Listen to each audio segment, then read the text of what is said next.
Sementara itu Presiden ke-7 Republik Indonesia Joko Widodo menanggapi pernyataan Menko Infrastruktur dan Pembangunan Kewilayahan Agus Harimurti Yudhoyono yang menyebut sertifikat pagar laut terbit di era Jokowi. Jokowi meminta agar proses legal penerbitan sertifikat pagar laut diperiksa dulu secara menyeluruh. Ya, yang paling penting itu proses legalnya. Prosedur legalnya dilalui atau tidak. Betul atau enggak betul, itu kan proses dari kelurahan, proses ke kecamatan, proses di kantor BPN kabupaten. Kalau untuk SHM-nya, kalau untuk SHGB-nya juga di kementerian, dicek aja apakah proses legalnya, prosedur legalnya semuanya dilalui dengan baik atau tidak.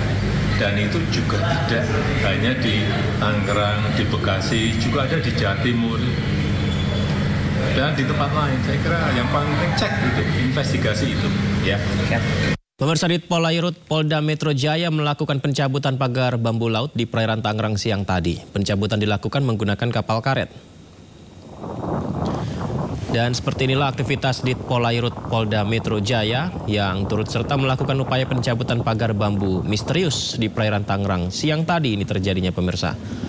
Upaya pencabutan ini dilakukan menggunakan kapal-kapal dari Ditpolairut, di mana diawali dengan perahu karet, puluhan anggota berenang, dan kapal-kapal juga mendekat ke pagar bambu yang membentang di perairan tersebut, seperti yang kita saksikan ini, pemirsa.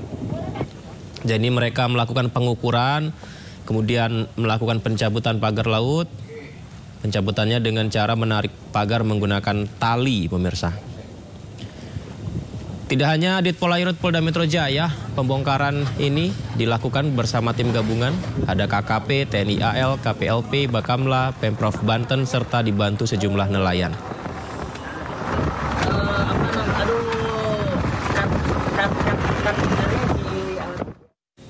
Sementara itu di hari ke-6 pembongkaran pagar laut di pesisir utara Tangerang difokuskan pada kawasan Mauk yang memiliki rintangan berupa ukuran bambu yang lebih besar. Sepanjang 3 km pagar laut di pesisir utara Tangerang, pemirsa, ditargetkan bisa dicabut pada hari ini. Kalau tadi Ditpolairut, kali ini melibatkan 450 personil tim gabungan, pemirsa, dari TNI Angkatan Laut, Bakamla, dan juga nelayan. Upaya pencabutan dilakukan dalam kondisi cuaca angin dan gelombang tinggi.